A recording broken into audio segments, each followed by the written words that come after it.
into Cheshire Academy's third grade classroom and seeing many smiling faces, one of which was Petits. Everyone admired her character, academic ability, and her sense of humor.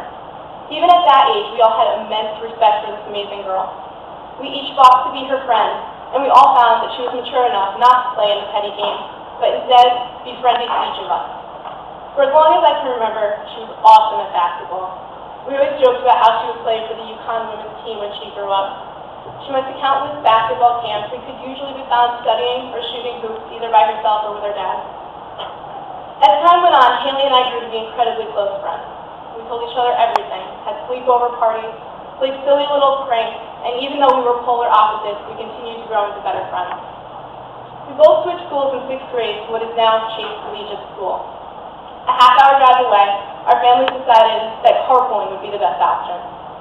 Every morning and afternoon, we would pile into the car for this fun ride filled with talk about our next test, how Haley had done the impossible by memorizing every bone in the human body for the last science test, who had a crush on whom, and sometimes a little last-minute homework. Through these rides and the countless hours spent at each other's houses, I was lucky enough to get to know Jen and Kayla, or KK as I affectionately knew her. I always considered them my second family. I remember very clearly one day when Jen wanted KK to clean her room, and KK really didn't want to. So I went upstairs to get her with her. It was done in a few hours, and Jen laughed at me and said, "You have enough of this to do at your own home. You don't need to worry about cleaning here, too." Another one of my favorite memories with the Petits would have to be the many dinners we spent together. Haley and I spent many evenings working on homework or just joking around. Whichever it was, I always made it a point to stick around for dinner when I could, and whenever I was there, Jen made me pasta.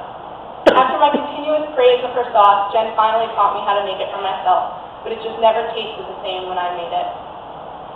For my sweet 16, Haley told me her family had a sort of funny gift for me. It was the largest Tupperware container of pasta sauce I had ever received, and 2 boxes of pasta wrapped in a dish towel. I savored that sauce, and it was by far the best gift that I received that year. When Jen was diagnosed with MS, Haley and I were 9 years old. I didn't understand what MS was at the time, but I remember watching Jen give herself a shot every day, and I remember the grace with which the whole family handled the diagnosis. I was also lucky enough to witness Haley's determination to make a difference. I remember the letter she sent out the first year she walked in the MS walk. I was amazed that my friend was going to take on such a big task. Haley not only took on this task, but did so with such strength and success. Haley continued to thrive in all areas of her life. Jen was always encouraging her, and KK was always watching and learning.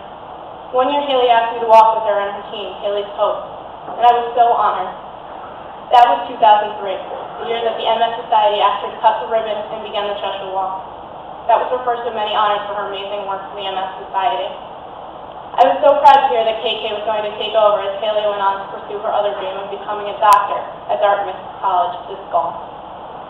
It was incredible to watch Michaela grow up into an equally amazing young woman and to see how much she had changed since each time I saw her. Although Haley and I went to different high schools, we always made it a point to keep in touch. I would randomly stop by the house, check in, see how everyone was doing. The door was always open, and there was always a smile, a hug, and dinner waiting. The Petits for me were, and continue to be, incredible role models. The family had such strength and compassion. They were not perfect people, but they handled every situation to the best of their ability, and lived every day with compassionate hearts. Their lack of perfection made them even more incredible. They were leaders in every sense of the word. Dr. Pettit continues to give me hope every day, and the courage to believe that even in senseless tragedy, there is still good in the world. After the events of this summer, I was left thinking about how I could possibly honor such incredible people who had made such a difference in my life.